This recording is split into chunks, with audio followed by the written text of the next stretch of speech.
Quisiera leerles a partir del versículo 5. Lucas capítulo 21, a partir del versículo 5. Es bueno a veces en los distintos evangelios donde aparece una misma historia leer las distintas versiones, porque a veces Mateo dice algunas cosas que Lucas omite o viceversa, y eso enriquece estos pasajes que se encuentran en varios evangelios. Y el Evangelio según San Mateo nos cuenta de los propios labios del Señor Jesucristo lo que va a ocurrir en los últimos tiempos. Y también Lucas tomó muy buena nota de lo que el Señor dijo como respuesta a una pregunta que le hicieron 4 discípulos. Generalmente siempre se menciona a Pedro, Jacobo y Juan, ¿verdad? Continuamente. Pedro, Jacobo, Juan en el monte de la transfiguración. Pedro, Jacobo y Juan que reciben el encargo de orar por el Señor en el huerto de Getsemaní, la noche que el Señor va a ser entregado. Y continuamente están estos 3 personajes siendo mencionados. Pero curiosamente, en el Evangelio según San Marcos nos cuenta que 4 de sus discípulos, Pedro, Jacobo y Juan, como tenía que ser, y Andrés, le hacen una pregunta al Señor y la respuesta del Señor es tremenda. Pues casi todo el capítulo 24 de Mateo y casi todo el capítulo 21 de Lucas. Y miren la pregunta que le hacen al Señor. Previamente dice que salen del templo y unos que hablaban del templo, que estaba adornado de hermosas piedras y ofrendas votivas, dijo: en cuanto a estas cosas que veis, días vendrán en que no quedará piedra sobre piedra que no sea destruida. Claro, esto fue un impacto para los discípulos. Ellos estaban muy orgullosos de su templo. Todos los judíos estaban tremendamente orgullosos de aquel inmenso edificio en el que moraba la presencia del Señor, por lo menos durante algún tiempo. Era el centro religioso de la época, para el pueblo de Israel, por lo menos. Allí era donde se cantaba, allí era donde se adoraba a Dios, allí era donde se subía en peregrinación varias veces al año, se llevaban las ofrendas, los diezmos, se realizaban los sacrificios. Claro, para ellos el templo era lo máximo. Y cuando oyen que ese templo va a ser destruido, pero una catástrofe de tal magnitud que no va a quedar piedra sobre piedra, eso a ellos les conmueve el corazón. Y entonces ya en el huerto de Getsemaní, cerca más o menos de donde dijo el Señor eso, le hacen esta pregunta, ¿no? ¿Cuándo será esto? ¿Cuándo? ¿Qué señal habrá cuando estas cosas estén para suceder? 2 preguntas muy interesantes que obtuvieron respuesta. Él les dijo: mirad, que no seáis engañados, porque vendrán muchos en mi nombre diciendo: yo soy el Cristo, y el tiempo está cerca, mas no vayáis en pos de ellos. Versículo 9, cuando oigáis de guerras y de sediciones, no os alarméis, porque es necesario que estas cosas acontezcan primero, pero el fin no será inmediatamente. Esa frase es muy bonita, ¿eh? El fin no será inmediatamente. Entonces les dijo: se levantará nación contra nación y reino contra reino. Habrá grandes terremotos en diferentes lugares, hambres y pestilencias, y habrá terror y grandes señales del cielo. Pero antes de todas estas cosas os echarán mano y os perseguirán y os entregarán a las sinagogas y a las cárceles, y seréis llevados ante reyes y ante gobernadores por causa de mi nombre. Versículo 13 dice: y esto será ocasión para dar testimonio. Proponed en vuestros corazones no pensar antes cómo habéis de responder en vuestra defensa, porque yo os daré palabra y sabiduría, la cual no podrán resistir ni contradecir todos los que se opongan. Mas seréis entregados aún por vuestros padres y hermanos y parientes y amigos, y matarán a algunos de vosotros. Seréis aborrecidos de todos por causa de mi nombre, pero ni un cabello, esto es para los que tienen pelo, los calvos, este versículo no es para ti, ni un cabello de vuestra cabeza perecerá. Con vuestra paciencia ganaréis vuestras almas.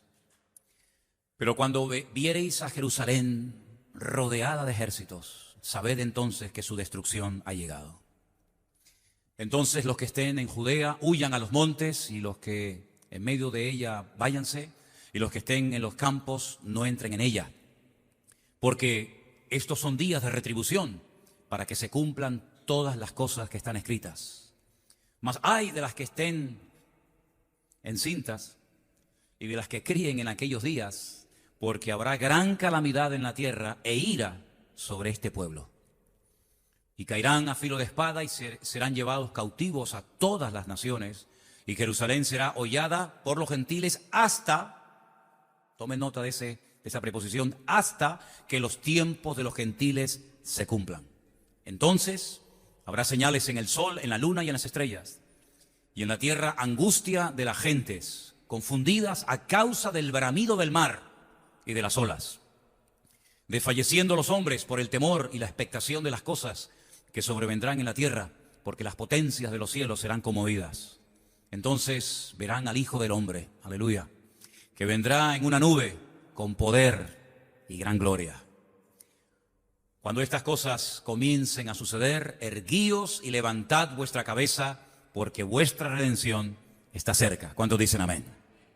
Realmente yo no tengo palabras para agradecer el hecho de que Pedro, Jacobo, Juan y Andrés se atrevieran a preguntarle al Señor: danos una respuesta, por favor, Señor. Lo que has dicho es muy fuerte. Lo que has profetizado es tremendo.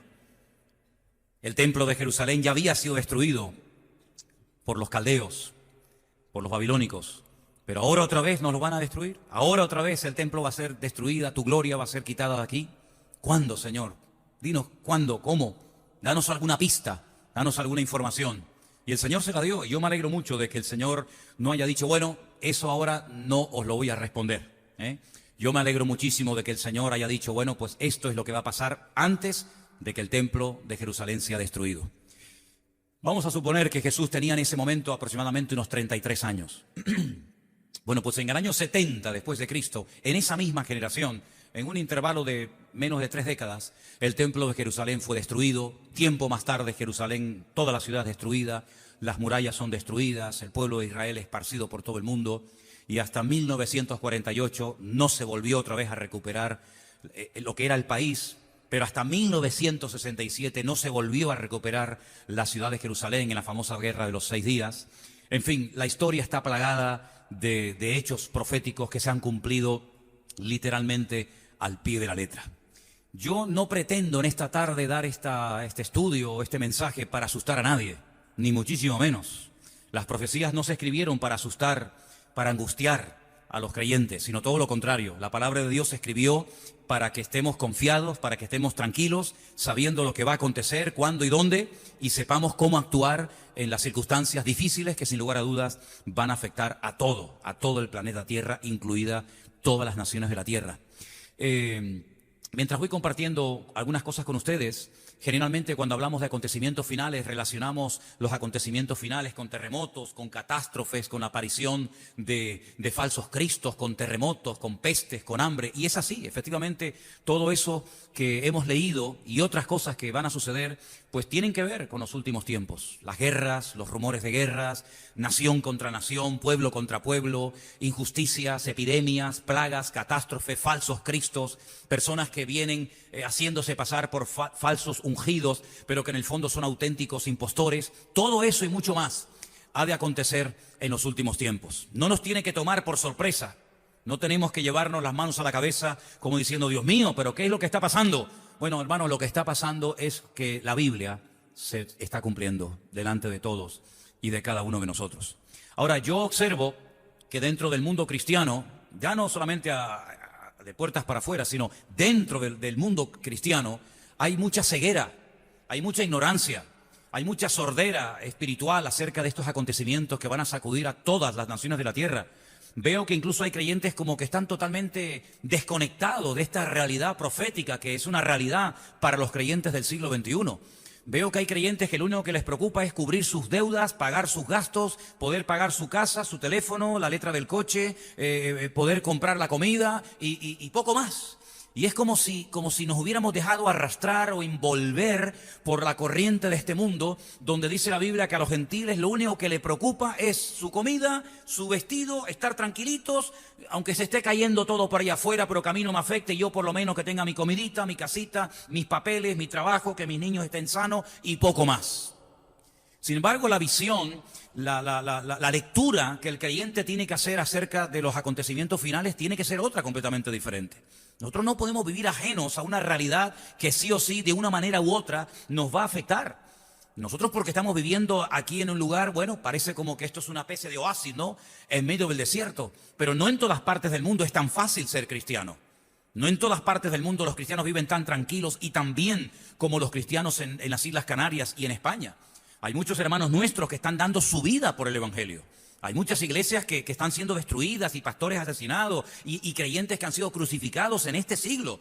Y no vayan a imaginar ustedes que en cualquier parte de la tierra podemos ir con una Biblia debajo del brazo y pararnos en una esquina y repartir tratados o evangelizar de Cristo. Nada que ver, hermanos, nada que ver. Hay muchos países en este momento donde está prohibido el cristianismo, donde está totalmente perseguido el Evangelio y donde muchos hermanos están pagando a precio de sangre el hecho de haber entregado sus vidas al Señor Jesucristo. Una de las señales de los últimos tiempos va a ser la frialdad en los creyentes. No hablo de la frialdad en el mundo, hablo de la frialdad en la iglesia, hablo de la indiferencia entre los cristianos, como que vamos a estar aquí toda la vida y como que a nosotros nunca nos va a pasar nada, sino que siempre las desgracias y los problemas, ya sea de índole natural o espiritual, siempre es pero fuera, ¿no? Lejos de nuestras fronteras. Y aquí como que a nosotros nunca nos va a afectar absolutamente nada. Pero eso no es lo que nos marca el Evangelio. Eso no es lo que nos dice la Biblia. La Biblia nos dice que la maldad en toda la faz de la tierra va a ir en aumento. Bueno, realmente el versículo dice que la maldad se va a multiplicar. No sabemos por cuánto. Pero el mundo no va a ir a mejor. Las naciones no se van a respetar, los hijos no se van a llevar bien con los padres, los matrimonios se van a restaurar y todo va a ser maravilloso. Y la droga va a desaparecer y la violencia y las violaciones y los secuestros. No, no, no. Es todo lo contrario. Esto es simplemente el comienzo, el principio de dolores, como dice la Biblia. ¿Cuántos dicen amén? Una de las cosas que estamos viendo en los últimos tiempos es que hay como una especie de monopensamiento, es decir, todo el mundo tiene que pensar igual, actuar igual, y en cuanto te salgas de lo establecido, en cuanto te salgas del patrón que han ideado o han creado pues los medios de comunicación, los periodistas, los políticos, etcétera, etcétera, automáticamente eres hombre muerto. Y vemos que hoy en día se pueden hablar de muchas cosas, pero en cuanto toques ciertos y determinados temas que son auténticas aberraciones y pecados delante del Señor, automáticamente eres una persona rara, una persona peligrosa, o sabe Dios el adjetivo que te ponen. La Biblia dice en Romanos capítulo 1 que algo que va a proliferar en los últimos tiempos no solamente es la maldad, sino que habrán inventores de males. Gracias al Señor por los inventos que se han producido a lo largo de la historia de la humanidad. Inventos que nos han hecho y nos hacen cada día pues la vida más cómoda. Pero la Biblia dice que en los últimos tiempos Satanás ungirá y utilizará a personas como instrumentos en sus manos. Yo los llamo arquitectos de la maldad, inventores de males, como los llama la Biblia en Romanos 1, que lo único que estarán pensando y dedicando su tiempo es hacer mayores maldades, a hacer cosas que pueden parecer auténticas barbaridades, pero que en los últimos tiempos se van a ir infiltrando en la sociedad de tal manera que podemos ver ya, no es algo que nos suena chino, sino podemos ver que hay como una sociedad robotizada. La gente está como anestesiada. Fíjate de lo que hablan, 3 o 4 temas y no los saques de ahí. Yo me acuerdo que hace años, y no hablo de siglos, sino de años, pues cuando una persona traía a alguien de visita a la iglesia, sea un amigo, un pariente, un familiar, un vecino, lo que sea, pues uno tenía la completa seguridad de que si traías a una persona nueva a la iglesia, a la cual le habías estado dando testimonio, lo más seguro es que ese día el Señor tocaría su corazón y terminaría levantando la mano y aceptando al Señor y comenzaría a asistir a la iglesia. Eso era algo muy habitual hace años. Sin embargo, ¿cuántos de ustedes llevan años testificándole a personas? Le has contado tu testimonio, incluso a lo mejor ha asistido a algún retiro, algún campamento, alguna reunión de mujeres, ha escuchado el testimonio de alguien que el Señor le cambió la vida de una forma tremenda, y cuando termina el culto y le preguntas ¿qué te ha parecido? ¿Cómo te has sentido? Y te dice, bien, está bien. Pero es como que la palabra les resbala.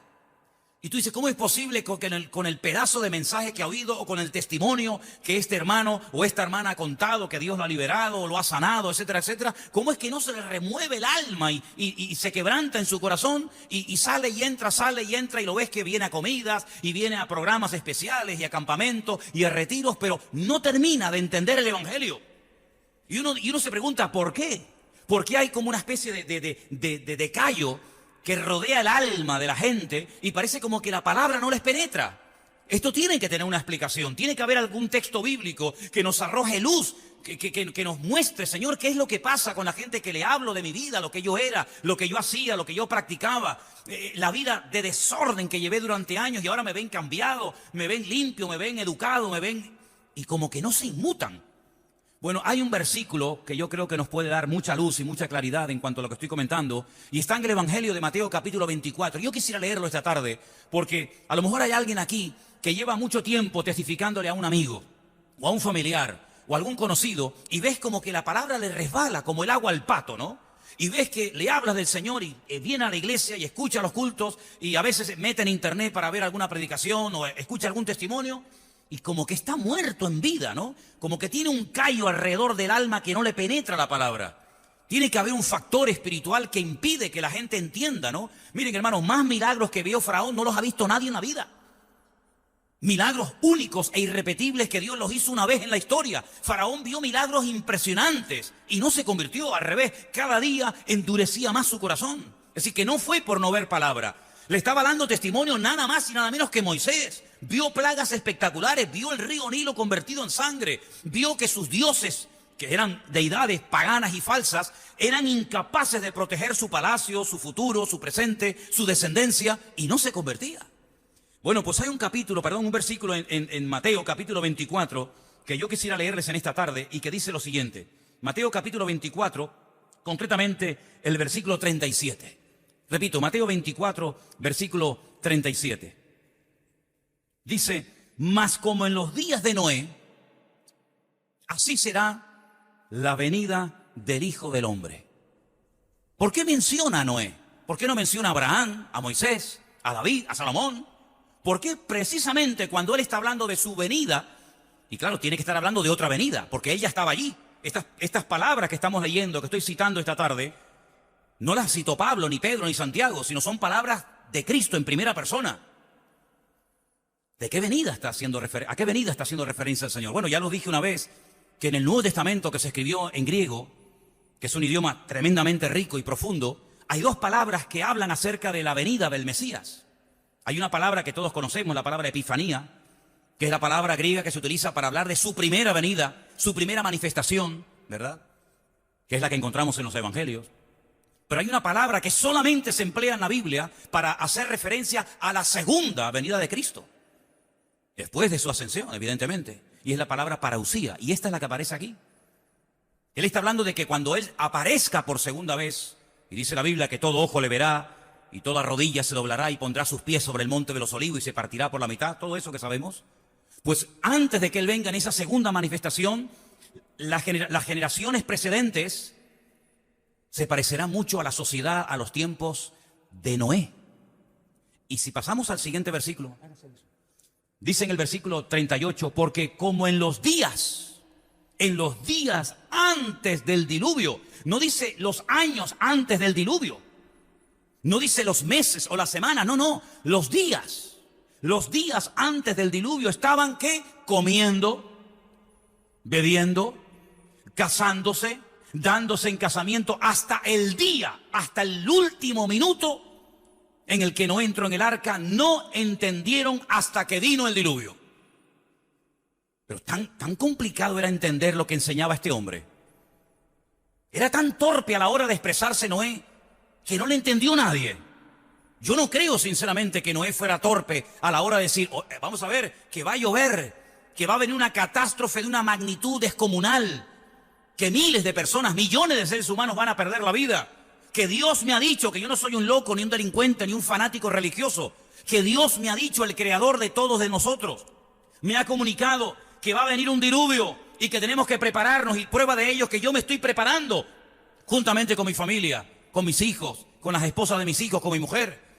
Y aunque ha pasado el tiempo y parece que aquí no pasa nada, ha pasado 10 años, 20 años, 30 años, 40 años, y parece como que todo está igual, pero yo sigo trabajando y preparándome para el día del diluvio. Dice que no entendieron hasta el día que llegó el diluvio y se lo llevó a todos. Dice en el versículo 39, no entendieron hasta que vino el diluvio y se lo llevó a todos. Así será también la venida del Hijo del Hombre. Entonces no nos extrañemos cuando le predicamos a una persona el evangelio hoy y mañana y pasado mañana y un año y otro año, y viene a la iglesia y ahora un retiro y mañana un campamento y pasado a esta actividad y mañana otra, y parece que no entienden.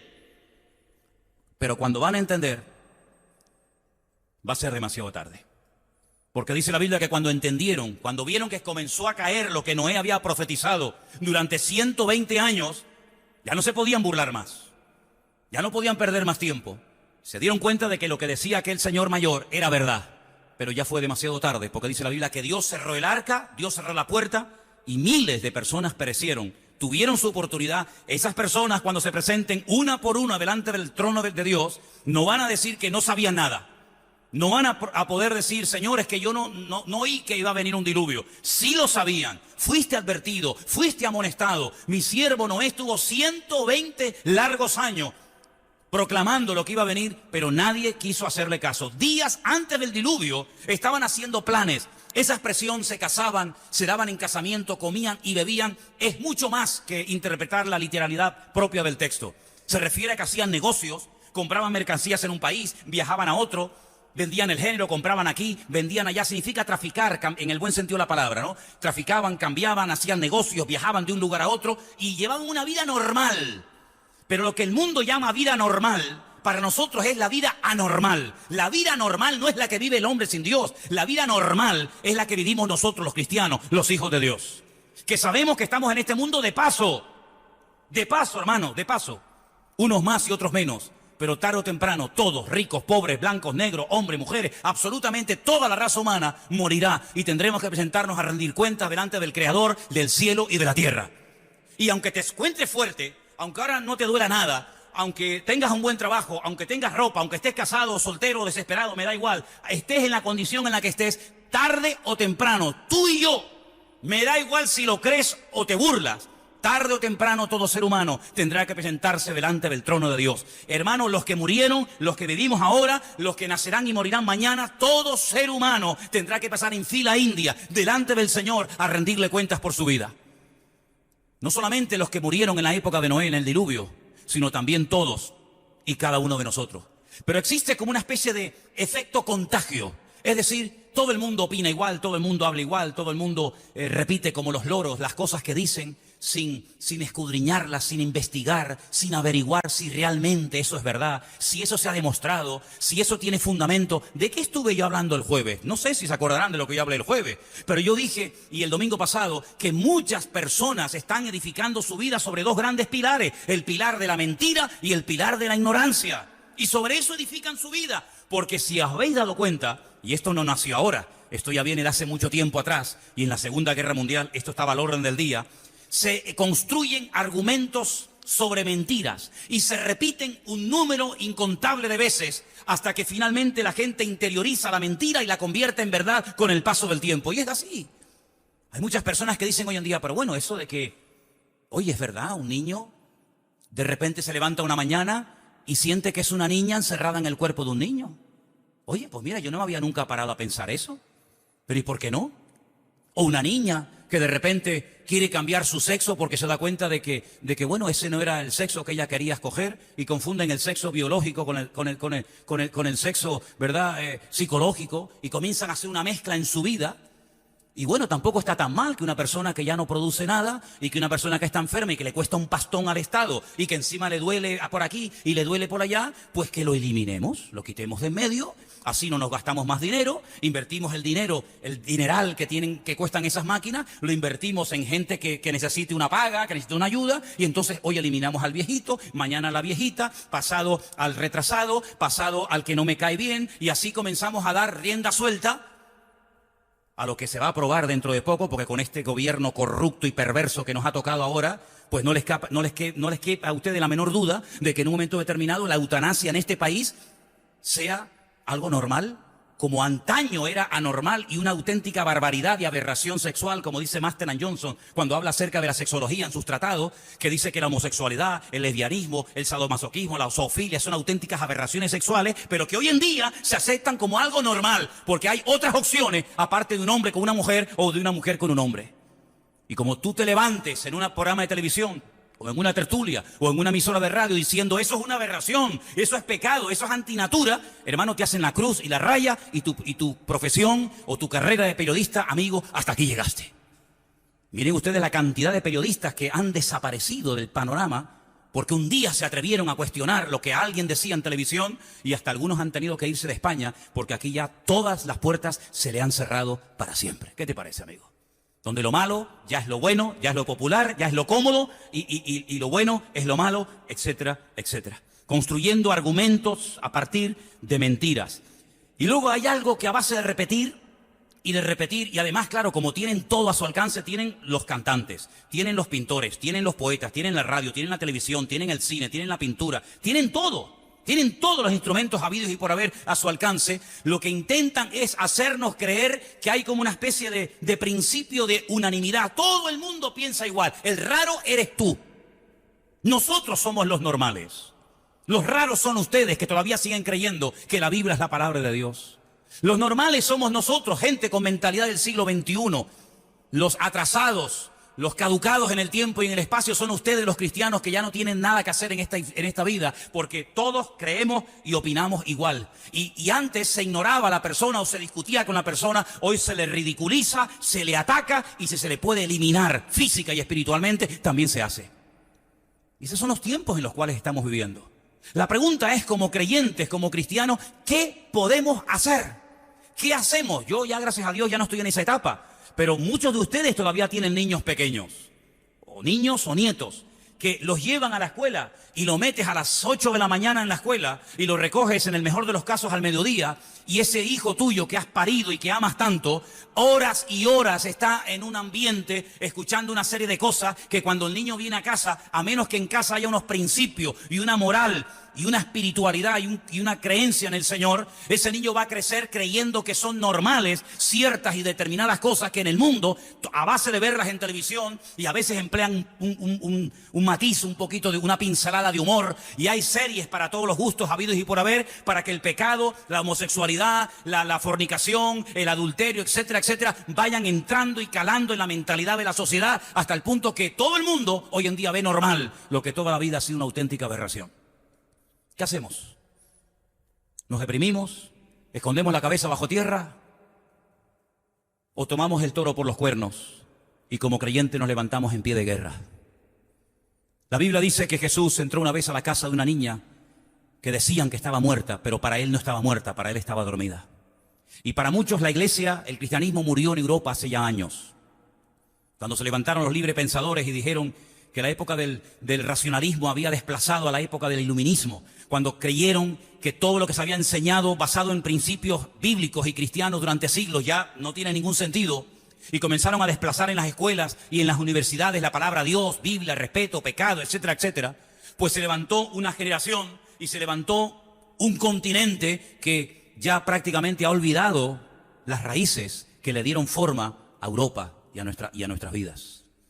Y como además estamos siendo invadidos, porque es una auténtica invasión descarada, camuflada, pero al fin y al cabo invasión por parte del mundo islámico, porque es una auténtica invasión, que con el cuento de que lo están pasando mal en sus países, se meten muchísimas veces auténticos terroristas en montones de barcos y pateras que llegan aquí y nada antes de llegar al puerto, ya tienen todos los servicios esperándoles, cuando tú tienes que ponerte en una lista de espera años para que te operen, si es que no te mueres antes. Pero sin embargo a la Cruz Roja le pagan 3.000 euros mensuales por cada persona que viene y tienen todos los servicios habidos y por haber, y no nos damos cuenta de que muchísimas personas vienen con la intención de ganar a Europa para el Islam.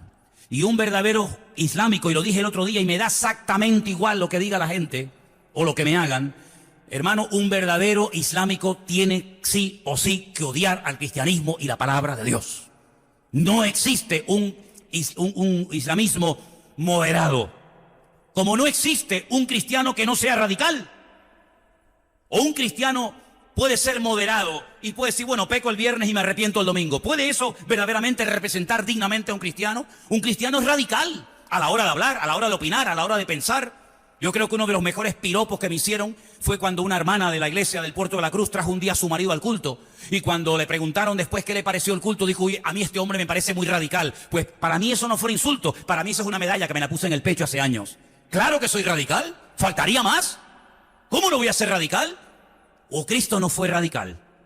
Cristo, que era medias tintas, por la mañana desayunaba con los escribas y fariseos y por la tarde les daba caña en el templo.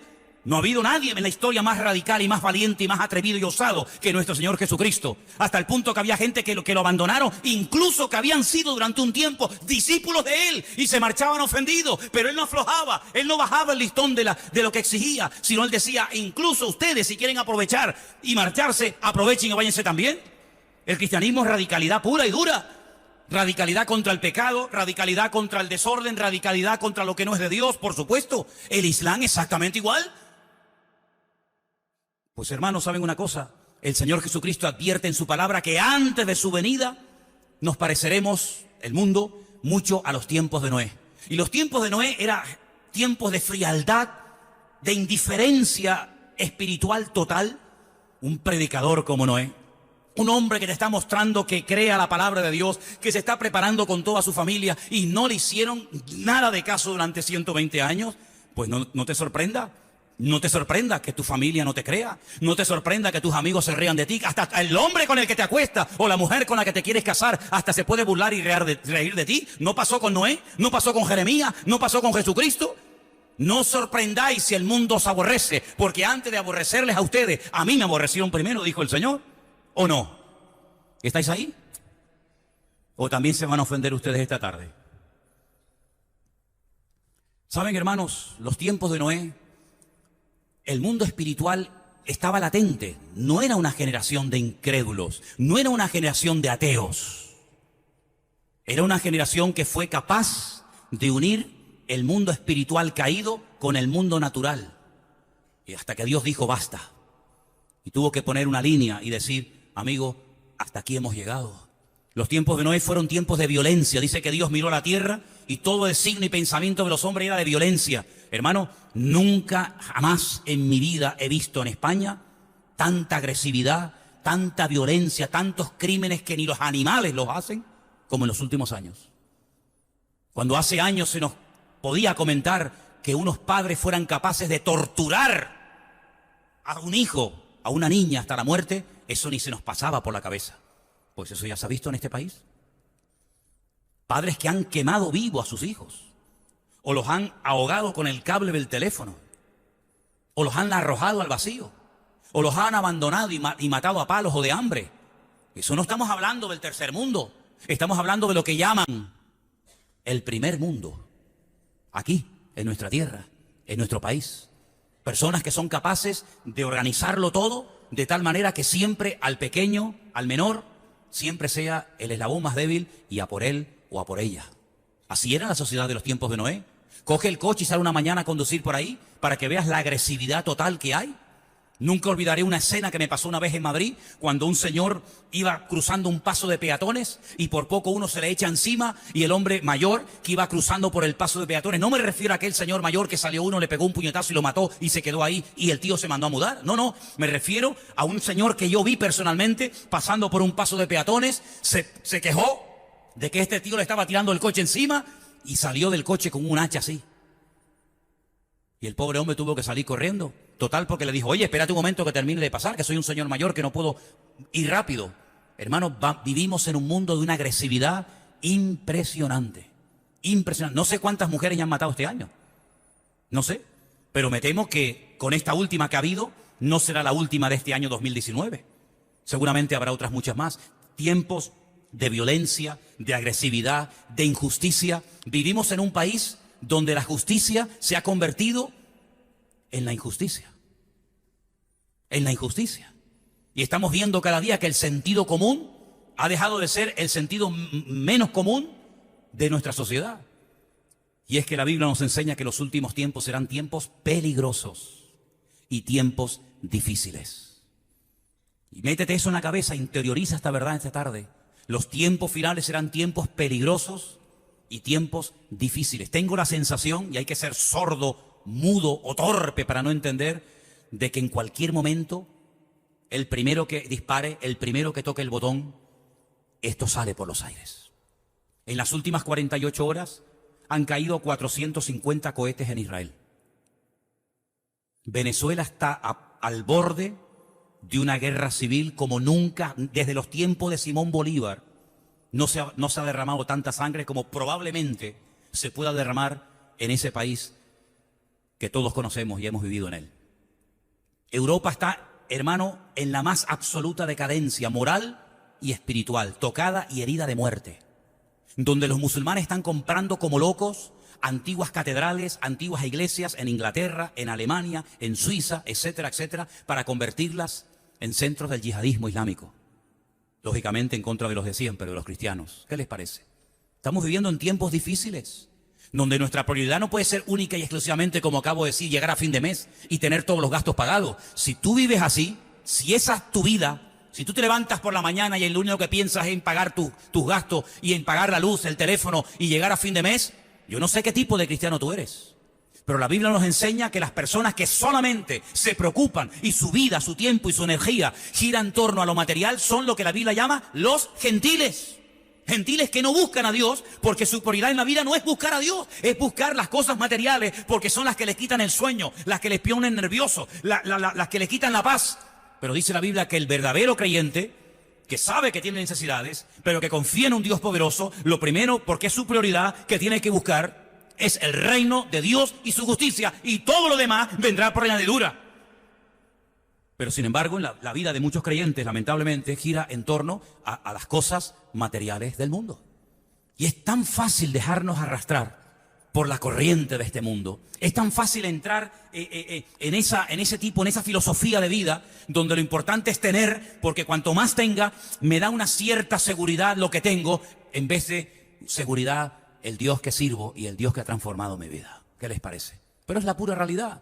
La iglesia de los últimos tiempos entrará en una crisis de identidad. Por eso hay tantas locuras, tantas falsas doctrinas, tantos payasos en los púlpitos. ¿Por qué? Porque la gente busca entretenimiento, juguetes, ¿verdad? Malabarismos, payasos que les entretengan un domingo por la tarde porque ya han perdido su identidad como cristianos. Sin embargo, cuando vamos a la Biblia, encontramos que los primeros cristianos no tenían templo, no tenían catedrales, no tenían internet, no tenían Facebook, no tenían Twitter, no tenían WhatsApp, no tenían nada, pero cuando oraban, los lugares en los que oraban temblaban. Y oraban para que pudieran seguir predicando con denuedo la palabra de Dios. Y los torturaban, los masacraban, los crucificaban, pero seguían predicando la palabra. Y por eso una de las cosas que yo le pedí a Anderson el día sábado es que repartiera, y lo vamos a hacer cuando regresemos de Israel, que repartiera entre algunos jóvenes de la iglesia una serie de nombres. Nombres de personas como por ejemplo Francisco de Encinas, su hermano que murió quemado en una hoguera en España, el famoso Julianillo, el famoso Casiodoro de Reina, Cipriano de Valera y otros grandes personajes, para que os deis cuenta de que al haber llegado hasta aquí el evangelio en este país, no ha sido fácil. No ha sido nada fácil, sino más bien todo lo contrario. Quiero decirles que hoy en día, en una hora, la sociedad bíblica de cualquier país puede producir miles de Biblias. Miles de Biblias. Ustedes se pueden ir a cualquier librería evangélica de este país y comprar una Biblia, por ejemplo, por 4 euros. Pero la primera Biblia que se tradujo al castellano se hicieron 2000 ejemplares. 2000 solamente. Y no dentro de España, sino fuera de España. ¿Cómo traer esos evangelios? ¿Cómo traer esa palabra de Dios a España? ¿Cómo distribuirla? ¿Por dónde distribuirla? ¿A quién se la damos? Cuidado, no sea que nos delate ante el Santo Oficio, la llamada Santa Inquisición. Bueno, todo eso tenemos que saberlo, porque el hecho de poder tener en la Biblia todo lo que David dijo, todo lo que cantaba David, todo lo que hablaba Salomón, las palabras de Cristo, las palabras de Pablo a la iglesia de los Corintios, de los Romanos, de Tesalonicenses, a los Gálatas, a los Filipenses, todas las cartas que escribió Juan, el famoso libro del Apocalipsis, la Torá escrita por Moisés, etcétera, etcétera. El poder tener todo en un solo tomo, en nuestro propio idioma, que lo podemos conocer, no ha sido nada fácil. Y por eso tenemos que honrar y tenemos que mirar un poco atrás y darnos cuenta de que haber llegado hasta aquí no ha sido nada fácil. Y por eso no podemos bajar la cabeza y perder el tiempo en chorradas y en vanidades y en tontería. Porque, hermano, la juventud es muy bonita, pero dice la Biblia que una de las características de la juventud es la vanidad. Y por eso tenemos que empaparnos, llenarnos de Cristo. Porque ahora que eres joven, estás poniendo los pilares de tu vida sobre los cuales vas a edificar tu futuro. Y si tu base no es buena y consistente, hermano, cuando lleguen las pruebas y dificultades no vas a poder aguantar. Porque la Biblia dice que solamente serán salvos los que perseveren hasta el fin. No los que hayan perseverado un tiempo, no los que hayan estado en una buena temporada, sino el que persevere hasta el fin. Ese será salvo. Y partimos de la base de que una de las características de nuestra sociedad y de nuestra generación será que el amor de muchos, gracias a Dios que no dice de todos, que el amor de muchos se enfriará. Y Pablo cuando le escribe a Timoteo y abre su corazón y le dice, mira Timoteo, te voy a decir bien claramente lo que va a pasar. El Espíritu está diciendo claramente que en los postreros días algunos apostatarán de la fe, escuchando a espíritus engañadores. Y se lo dice a Timoteo en el siglo primero. Imagínate si Pablo entrara esta tarde a la iglesia. Imagínate si Pablo se hiciera un recorrido por las iglesias o por los países donde él estuvo predicando y derramando su vida. Imagínate si Pablo va esta tarde a visitar Turquía y la encuentra toda llena de mezquitas musulmanas por todas partes y prácticamente iglesias no ve por ningún sitio. Imagínate lo que pensaría Pablo si va hoy a Corinto o a Éfeso o a Esmirna o a Tiatira o a la Odisea. Imagínate si Pablo se va a Roma esta tarde y da un paseo por allí, por la Roma, por allí cerca del Coliseo Romano y por la Vía Apia y toda aquella zona. Imagínate si Pablo levantara la cabeza y se fuera hoy en día a muchas naciones donde antes había miles y miles de cristianos, que para ellos era un honor dar su vida por Cristo. Imagínate la sorpresa que se llevaría. Los últimos tiempos no van a ser tiempos fáciles ni cómodos para nadie. Hace años la gente huía y se iba a otras naciones porque había futuro, porque había trabajo. Pero ¿y ahora? ¿A dónde va la gente? Dígame, ¿a dónde va la gente? ¿Qué país ofrece trabajo y oportunidad? Dígame uno, ¿cuál? ¿Venezuela? Ni los venezolanos se quieren ir a Venezuela. ¿Los cubanos os queréis ir a Cuba? ¿Os queréis ir a Cuba? ¿A qué? ¿A qué? ¿A dónde vamos hoy en día? Jesús dijo, venid a mí, los trabajados y cargados, que yo os haré descansar. Un versículo que sabemos de memoria, pero si lo pusiéramos más en práctica, qué diferente sería nuestra vida. Cada vez que nos sentimos tristes, cada vez que nos sentimos sin patria, sin amigos, sin familia, cada vez que nos sentimos solos, si dijéramos, Señor, voy a ir a ti, porque tú dices que puedo ir a ti cuantas veces quiera, por la mañana, por la tarde, por la noche, con mis depresiones, con mis manías, con mis defectos, con mis virtudes, y puedo ir a ti y tú me vas a dar descanso y alivio y tú me vas a dar de tu paz. ¿Cuántas veces nos sentiríamos mejor? Pero sin embargo nos olvidamos de que los brazos del Señor todavía están abiertos diciendo, vengan a mí, buscadme mientras pueda ser hallado, buscadme en tanto que está la puerta abierta, porque llegará el momento cuando será demasiado tarde. Israel está a punto de entrar en un embudo, en un callejón sin salida. ¿Por qué? Porque le han dado las espaldas a Dios. Hay mucha religión, sí, ya lo sé. Pero el problema de Israel no son los que le están lanzando cohetes desde la franja de Gaza. El problema de Israel no es Hezbollah, que está allí en el norte, en los altos del Golán, deseando meterse y destruir a todo el país. El problema de Israel es que le ha dado las espaldas a Cristo, a su Mesías. Y cuando Israel reconozca que el verdadero Mesías no era Lubavitch, no era Sivitai, y no eran otros que se levantaron a lo largo de la historia, sino que el verdadero Mesías es y será siempre Yeshua HaMashiach, ese día los problemas de Israel se acabarán. Y nosotros hemos conocido la verdad. Nosotros estamos, como dice Juan, en el verdadero. Las escamas se nos cayeron de los ojos, tal vez no físicamente, pero espiritualmente hemos visto la luz. Hemos conocido la verdad. No nacimos en la verdad, por lo menos yo no. Hemos nacido en la religión, hemos nacido en la tradición, hemos nacido en algo que heredaron. Hemos recibido la herencia cultural o religiosa del pasado. Pero la religión no salva, la religión no transforma al ser humano, en todo caso para mal. Pero Cristo no vino para traer religión, Cristo vino para traer salvación. Y lo que tú necesitas no es un trabajo. Lo que tú necesitas no son los papeles para estar legal en España. Lo que tú necesitas es tener un encuentro personal con el Señor Jesucristo. Y cuando lo tengas a Él, aunque no tengas trabajo, fíjate lo que te digo, aunque no tengas papeles, aunque no tengas pasaporte, cuando tú lo tienes a Él, lo tienes todo. Pero cuando no lo tienes a Él, no tienes nada. Fuimos una vez a una iglesia en Suiza. No sé a qué fuimos allí. Estaban la mayoría tratando de pescar al suizo rico. No importa si tenía 90 años, 85, 70, si era cojo, mudo, ciego, da igual, que tuviera perra. Y hablo de creyentes. Iban a la iglesia a pescar al suizo rico, ¿verdad? Porque creyendo que ligando y casándose con el suizo rico, ya su vida estaba solucionada. Qué error tan grande cometen algunos que se llaman cristianos, que van a la iglesia como si fueran al cine o al teatro, creyendo que en los hombres está la respuesta a nuestras necesidades, cuando la respuesta a nuestras necesidades no está en el rico, ni en el pobre, ni en el trabajo, ni en Venezuela, ni en España, ni en Estados Unidos. La respuesta está en Cristo Jesús. ¿Y cuándo nos vamos a meter esa verdad en la cabeza? Que Estados Unidos no es el paraíso terrenal, que Europa no es el paraíso terrenal de nadie, que Cristo es el único que puede llenar el vacío de nuestros corazones y que cuando lo tenemos a Él, da igual donde estemos y cómo estemos, cuando lo tenemos a Él, en paz podemos dormir, en paz podemos vivir, en paz podemos comer, podemos hacer todo porque teniéndolo a Él, tengo la paz de mi alma y eso no me lo da ninguna tierra, ningún papel, ningún país, ningún pasaporte, ninguna cédula, eso solamente me lo da mi Señor Jesucristo. Y en los últimos tiempos los cristianos tienen que despertarse, por eso le he puesto a este mensaje el título, Iglesia, despiértate, levanta y camina. Porque la iglesia es verdad, no está muerta, pero está dormida. No está muerta, pero está dormida. Y es tiempo de que se levante. Y es tiempo de que aprovechemos todas y cada una de las oportunidades que se nos presenten para denunciar el pecado, para hablar del amor de Dios, para hablar de Cristo. ¿Sabes cuánta gente está vacía? ¿Sabes cuánta gente está desesperada? ¿Sabes cuánta gente no sabe ni a dónde ir un domingo a la tarde? Porque se aburren, porque están vacíos, intentan entretenerse, pero nada puede llenar el corazón del ser humano, sino solamente su Dios y su Señor y su Creador. Y quiero en esta tarde leer algunos versículos. Por favor, presten atención a ellos. Lucas 12:53. ¿Qué dice, por favor?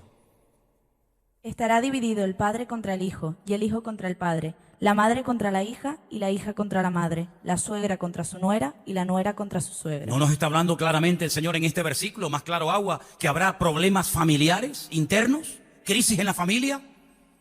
¿Quién pensaba hace años, 15, 20 años atrás, que los cristianos se iban a separar, a divorciar, que pastores se iban a divorciar, recasar, y que iban a seguir sirviendo a Dios como si aquí no hubiera pasado nada? Eso era algo impensable. Sin embargo, hoy en día, en cuanto a la proporción, los divorcios y separaciones entre llamados cristianos ha superado al mundo. Y no ha pasado nada. Porque si a mí ya no me gusta, o a mí ya no me gusta él o ella, total, ¿por qué tengo que cumplir con una promesa? ¿Cómo que con una promesa? ¿Cómo hay gente que son tan listas para montar empresas y negocios y después son tan torpes y tan ciegos para no darse cuenta de que lo más sagrado en el mundo es la familia que Dios te ha dado? No entiendo cómo son tan inteligentes para hacer congresos y conferencias y todo tipo de actividades y mueven gente por aquí y mueven gente por allá y se meten en créditos y en préstamos y se empeñan y pierden dinero y luchan y pelean y después por lo más importante en la vida que es tu mujer y tus hijos no peleas por ellos. No lo entiendo, porque están ciegos, porque son guías de ciegos y los que los siguen irán al hoyo igual que van a ellos. Porque la Biblia dice que la familia va a ser tremendamente atacada en los últimos tiempos. ¿O es que no lo veis? Mujeres que ya no sienten nada por sus maridos. Y los dos vienen a la iglesia. O ella no siente nada por ella. Y viven bajo el mismo techo. Y cantan las mismas canciones. Y tienen su hoja de membresía en la misma iglesia. ¿Cómo puede ser eso? Porque la familia va a ser atacada de una forma brutal en los últimos tiempos. Tremendo. La desconfianza, la infidelidad, el temor, el entregarse unos a otros. Es algo increíble. ¿No dicen que está participando ahora en el concurso, en el reality show este de televisión, un chico que sus hijos, que sus padres son cristianos que trabajan en el ministerio de Remar, que todos conocemos? ¿Qué les parece? Bueno, ustedes yo sé que no ven la televisión, no saben de qué estoy hablando porque ustedes están en un nivel espiritual al que yo todavía no he llegado. ¿Pero qué te parece? Creyentes con un don que Dios le ha dado para cantar a Dios. Cantad alegres a Dios. ¿No dice eso la Biblia? También lo sigue diciendo. Cantad alegres a quién, a Dios. Y hay cristianos que se van a los concursos de televisión para ser famosos y ganar dinero con un don que Dios le dio. Así terminó Wendy Houston, así terminó Aretha Franklin, así terminó Elvis Presley, y así terminaron muchos que cantaron en la iglesia, que crecieron en la escuela dominical, que alababan al Señor con sus padres, con sus madres, con sus abuelos, y cogieron su don y lo pusieron en las manos del mundo, y al final el mundo terminó no solamente quitándoles el don, sino quitándoles la vida. ¿Qué te parece? Cristianos que dejan todo para meterse en los negocios, incluidos pastores. Cristianos que dejan el ministerio por meterse en empresas. En vez de dejar el mundo para servir a Dios, se ha puesto de moda el dejar las cosas de Dios para meternos en las cosas del mundo. Una cosa de loco, el mundo al revés. Apocalipsis 6:4, por favor. ¿Qué dice? Presta atención, hermano. Y salió otro caballo, bermejo, y al que lo montaba le fue dado poder de quitar de la tierra la paz, y que se matasen unos a otros, y se le dio una gran espada. Llegará un momento que la paz será quitada. La paz será quitada y en cuanto se quite la paz, se matarán los unos a los otros. Si hoy usted escucha una noticia en televisión que le pone los pelos de punta, padre que mataba a la niña, o este desgraciado que ha violado a la niña desde los 6 años y lo han pillado ahora que tiene 12, etcétera, etcétera, etcétera, no se sorprenda, no se escandalice, porque mañana o la semana que viene va a escuchar una noticia peor que la que hoy acaba de poner la televisión. Y es impresionante cómo cada día la noticia que oímos supera a la anterior y ya nos hemos olvidado de lo que pasó hace 15 días porque ahora lo que está pasando es terrible y ahora se va el padre al monte y mata al niño y a la mujer, pero no se preocupe que la semana que viene habrá otra peor y ya nos hemos olvidado de lo que pasó el otro día en una montaña aquí, en el Barranco del Infierno, en el sur de Tenerife, porque las noticias se van sobreponiendo la una a la otra porque la maldad se va a multiplicar de una forma terrible en los últimos tiempos y lo estamos viendo. Y el último versículo, por favor, Mateo 24:10. Muchos tropezarán entonces y se entregarán unos a otros y unos a otros se aborrecerán. ¿Qué te parece, amigo? Tropezarán, confusión, desánimo, frialdad espiritual. Ya no puedo confiar en nadie, ya no me fío de nadie, ya no creo en nadie. Bueno, hermanos, todo esto es solamente, permítame decirles, principio de dolores. Esto es el principio, Esto no ha hecho más que comenzar. Y con este gobierno que nos ha salido ahora, ¿qué podemos esperar? ¿Qué vamos a esperar de este sinvergüenza que está lleno de sí mismo y que lo único que pretende es controlar y mangonear este país con el coletas este? Que eso es un demonio. Eso es un demonio y ojalá este mensaje le llegue a esa gente en esta tarde. Por favor, si usted tiene contactos con Podemos, si tiene contactos con estos personajes, lléguele, mándales a través de Twitter, de Facebook o como sea. Hágale llegar a esta gente el mensaje. Pregúntele a un venezolano por lo que esta gente quiere meter en España y van a decir, ustedes están locos. Ustedes no saben dónde se están metiendo. Y algunos todavía creen que estos salvadores de la patria, estos mesías, van a traer solución y respuestas a este país. Como este país en los próximos años no se humille delante de Dios, y como la iglesia no doble sus rodillas y nos dejemos de perder el tiempo en chorradas y en peleas internas que no llegan nunca a buen puerto, hermanos, la Biblia nos enseña que el amor de muchos se enfriará. 47 iglesias cerraron el año pasado en la ciudad de Milán, en Italia. 47 iglesias, que si no tiene puerta de emergencia, que si no tiene rampa para los minusválidos, que si no tiene suficientes aparcamientos para los miembros de la iglesia, etcétera, etcétera. 47 iglesias en la Lombardía han cerrado el año pasado. Otras tantas en la península. Los tiempos finales no serán tiempos fáciles, serán tiempos difíciles, tiempos peligrosos, pero el que persevere hasta el fin, ese será salvo. Yo confío y espero que este no sea un mensaje más, total, como tiene que predicar. Mire, yo tengo que predicar, sí es cierto, yo soy consciente de ello. Pero yo espero que este mensaje que no les ha hecho reír, porque no es mi objetivo hacerles reír en esta tarde, esto no tiene ninguna gracia, que nos demos cuenta de que tenemos que estar en alerta, porque nunca los principios, la moral, ha estado más bajo que en estos tiempos. Con la dichosa ley del menor, que yo la quitaría mañana mismo, se le ha hecho un daño tan grande a este país. Porque hoy un padre que corrija a un hijo, como nos corrigieron a nosotros, puede terminar en la cárcel. Puede terminar en la cárcel porque una madre corrige por amor a su hijo o a su hija. ¿Qué te parece? Y estamos viendo cómo hay familias que se están destrozando y se están viniendo abajo. Y estamos viendo, hermanos, cómo la maldad va de una forma agigantada, creciendo día a día. Los que tienen hijos pequeños, que todavía están bajo tu tutela, que viven bajo tu techo, dedícale tiempo. Ora por ellos, enséñales la palabra. Siembra en ellos la palabra, siembra en ellos la palabra. Confía que la palabra que estás sembrando en su corazón algún día producirá fruto. No digas, bueno, ya no estoy cansada, ya no aguanto más, no me hace caso, es que es una rebelde. No tires la toalla, hermana. Yo te animo en el nombre del Señor a que le dediques tiempo a tus niños. Oye, ven aquí, déjame ver los libros que están dándote en la clase. ¿Qué te explicaron hoy en el colegio, hijo? ¿Qué te dijo la maestra? ¿Qué te dijo la señorita?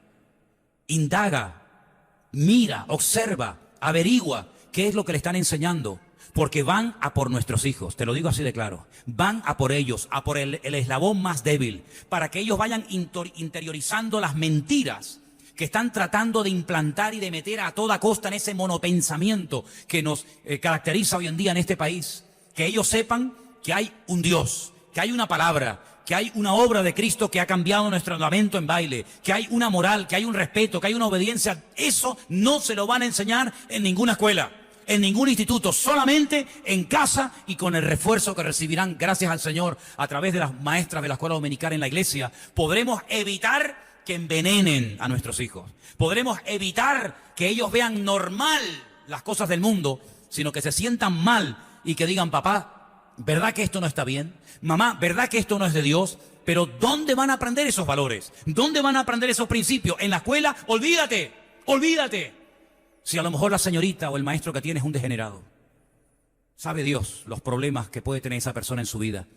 Pero que Dios nos ayude a todos y a cada uno de nosotros a estar velando y orando para no darle lugar al diablo, sino que nosotros podamos marcar una diferencia en este tiempo difícil y peligroso en el cual nos ha tocado vivir. ¿Cuántos dicen amén? Cierra tus ojos, por favor, ahí donde estás, hermano. Recuerda esto: la maldad irá en aumento, mas el que persevere hasta el fin, ese será salvo. Enséñales la Biblia, que la aprendan de memoria, que la amen, que la respeten, que la valoren, que la practiquen. Enséñales la obediencia. La obediencia hay que aprenderla, no viene sola. Enséñales a amar. Enséñales a esperar. Enséñales a respetar, a pararse ante las canas, como dice la Biblia. A tener respeto a los maestros, a los mayores, a tener respeto a los hermanos que son mayores que él en la iglesia. Enseñemos todo eso en casa, hermanos, porque si tú como papá y como mamá no lo haces, ¿quién lo va a hacer? ¿Quién lo va a hacer? Que el Señor nos abra los ojos, que el Señor nos abra los oídos para que nos demos cuenta de que estamos viviendo en un tiempo difícil, pero la Biblia dice que Él nos va a dar la sabiduría necesaria para poder enseñar a nuestros hijos el temor de Dios. Aleluya. Yo quiero que en esta tarde, sobre todo los que sois padres y madres aquí, sobre todo pido por favor ahora a los que sois padres y madres, que oren al Señor. Dígale con humildad y sinceridad al Señor: Señor, guarda a mis hijos, Señor. Te pido por favor que guardes a mis hijas, a mis nietos, de malas influencias, de pederastas, de pervertidos, de malos principios, de malos ejemplos. Guárdalos, Señor, te lo pido por favor. Y dame sabiduría para que cada vez que pueda yo le enseñe a mis hijos, a mis nietos, a mis sobrinos pequeñitos, la palabra de Dios.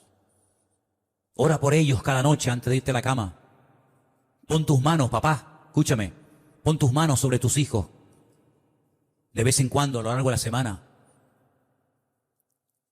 Ahora que tu esposa está embarazada, Edison, pon tus manos sobre ese vientre y bendice esa criatura que viene. Bendícelo desde el vientre de su madre. Bendícelo.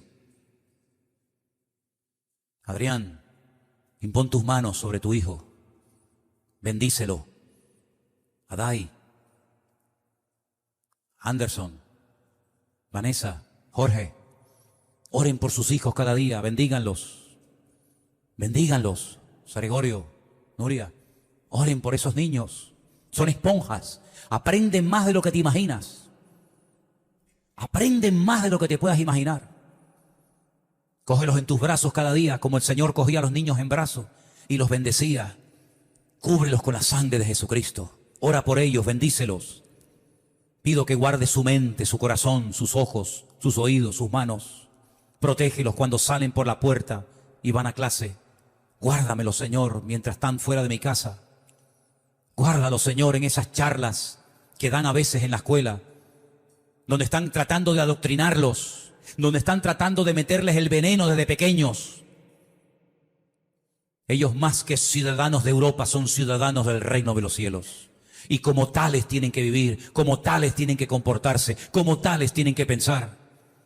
Estamos en batalla, estamos en guerra, hermanos. No tires la toalla, no te desanimes, no te deprimas. Pelea la buena batalla por tus hijos. Ora por ellos, bendícelos. Lee lo que leen ellos. Observa lo que ven en televisión. Observa y escucha sus conversaciones. Lo que les regalan en la escuela. Averigua cómo es la conducta en su vida privada y pública de ese maestro, de esa señorita que le da clases durante horas y horas, días y días. Porque es tu responsabilidad delante de Dios cuidar de tu casa como sacerdote del hogar. Y que el Señor nos guarde, hermanos. Y quiero decirles que una noche el Señor le dijo: la única manera de proteger de la muerte a la familia es poniendo la sangre del cordero en la puerta de la casa. Y cuando ellos mataron al cordero y pintaron por fe la puerta, los postes, la puerta de la casa con la sangre de aquel cordero, la muerte no entró, ningún niño murió, ningún primogénito perdió la vida, porque estaban cubiertos por la sangre del cordero. Aquí hay una enseñanza profunda, hermano. Vamos a tomarla en esta tarde, por favor. Cubra con la sangre del cordero de Dios su casa. Que no entre plaga, que no entre maldad, que no entre veneno, que no entren mentiras, que no entre el desorden, la desobediencia. Cubra su hogar con la sangre de Jesucristo. Ore cada día con autoridad en el nombre de Jesús. Bendigo mi casa, mi salida y mi entrada. Bendigo a mi marido cuando va a trabajar, que Dios lo proteja en la carretera, que Dios lo proteja de la mujer ajena, que Dios lo proteja de la mala mirada, de las lobas que andan sueltas por la vida. Ore por su esposa, las horas que muchas veces pasa sola. Que el Señor trate con ella, que la bendiga, que le dé fuerzas como madre y como mi esposa. Oremos por nuestros hijos. Y hermanos, familias fuertes serán iglesias fuertes. Iglesia bendecida es porque hay hogares bendecidos. No permitamos que la familia de los hijos de Dios entre en crisis. Si se han enfriado en su amor, en su relación, oren al Señor, clamen a Dios, reprendan al diablo y a sus demonios, para que en el nombre de Jesús se levante el Señor con poder y gloria. Y en ese hogar esté la bendición de Dios. Que en ese hogar los ojos del Señor estén abiertos de noche y de día. Y si sus hijos se han apartado, se han enfriado de los caminos del Señor, reclámelos en oración. Que vuelvan atraídos milagrosamente por la mano del Señor. Que algo les pase, que algo vean, que algo sientan, que algo oigan, que les haga volver corriendo al hogar y pedir perdón a su padre y a su madre y decir: me vuelvo otra vez a congregar, me vuelvo otra vez a comprometer con el Señor. ¿Por qué no, hermano? ¿Por qué no podemos ver eso? Si clamamos, el Señor responderá, y responderá mucho más abundantemente de lo que pedimos o entendemos. Por eso en esta tarde, todos unidos, hermanos, todos unidos, oramos por bendición en el hogar, oramos por bendición en la familia, oramos, Señor, por sanidad, oramos, Dios mío, por libertad, y oramos por protección. Y Señor, pedimos en esta tarde que traigas un renuevo espiritual a nuestras vidas, en el nombre bendito y soberano de Jesús. Póngase de pie conmigo y cántele al Señor con su mano bien en alto. Y dígale al Señor: renuévame, Señor Jesús.